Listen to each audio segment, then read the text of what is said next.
He is very kind to stick around with us here on Fox Sports Radio.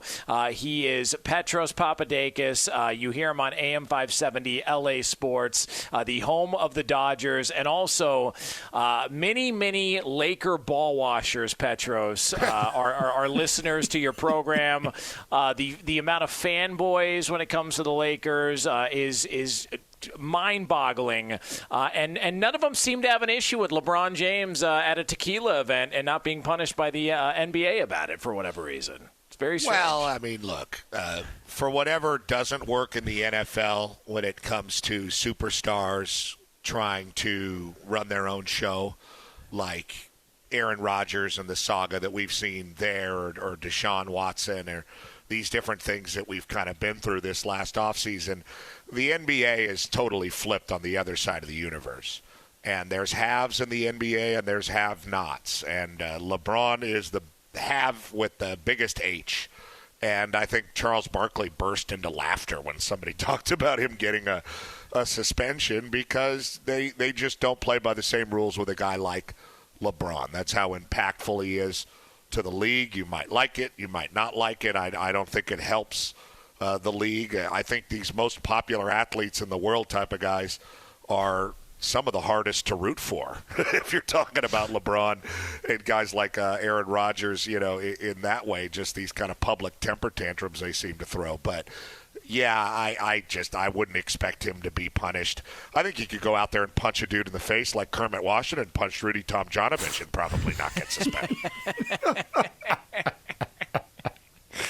But Petros, that's what you have to do in order to get attention to get things done anymore. I mean, really? I mean, I've got 3 little girls. They start crying and whining. They get dad's attention. I start doing. It's the same thing with some of these athletes. Like LeBron gets boxed out by Chris Paul in Game 1, and it looks like his arm was going to fall off. Yeah. And then a skirmish breaks out, and then he walks over and continues to lay down like he can no longer walk, even though it's his shoulder. I mean, I'm not sure he's going to make it through the series. I'm not sure how you see the outlook of this, but I'm not sure he's going to survive through this series.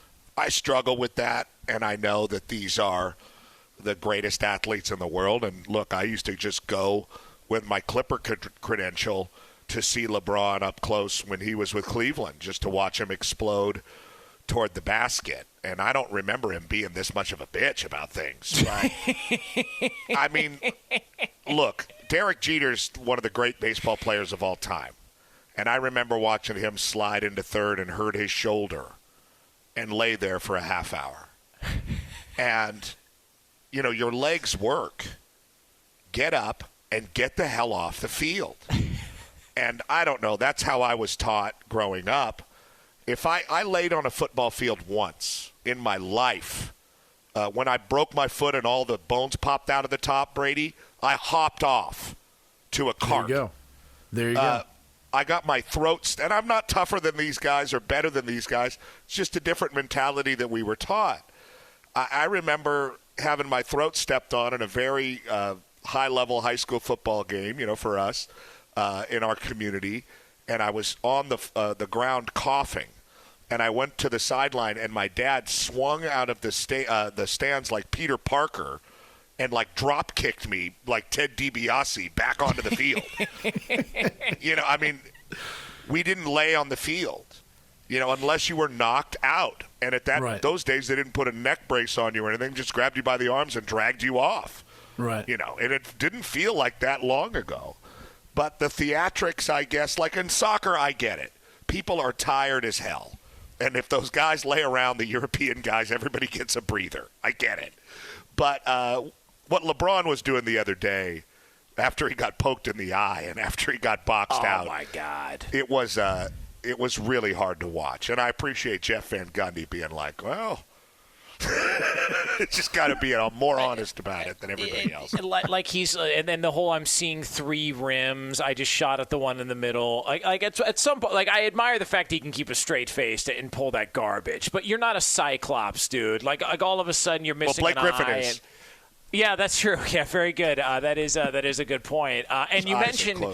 You mentioned the soccer element to it. I remember Eric Winalda, SoCal legend Eric Winalda, telling me that he laid on the ground one time trying to draw a penalty or draw a card in a soccer game, and his dad gave him the riot act, and he never did it again because his dad refused to let him go down like that. Refused. He couldn't stand it, even in soccer. I was raised with a sports mentality Brady was a quarterback who got hit over and over again. You have to bounce up. You have to – that's what you're – but I guess that's not what we do now. And to see one of the most recognizable athletes in the world laying around like that and whining and crying like my 5-year-old daughter, as Brady mentioned, it was tough.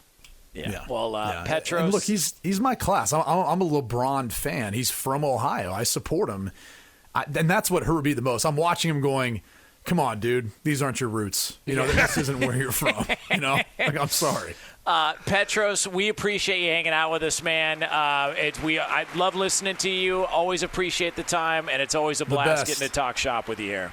Well, look, I wasn't kidding. You're two of my favorite colleagues, and I'm happy to come on and plug in the Comrex anytime. I could never do that with Clay because he plugs in his own Comrex.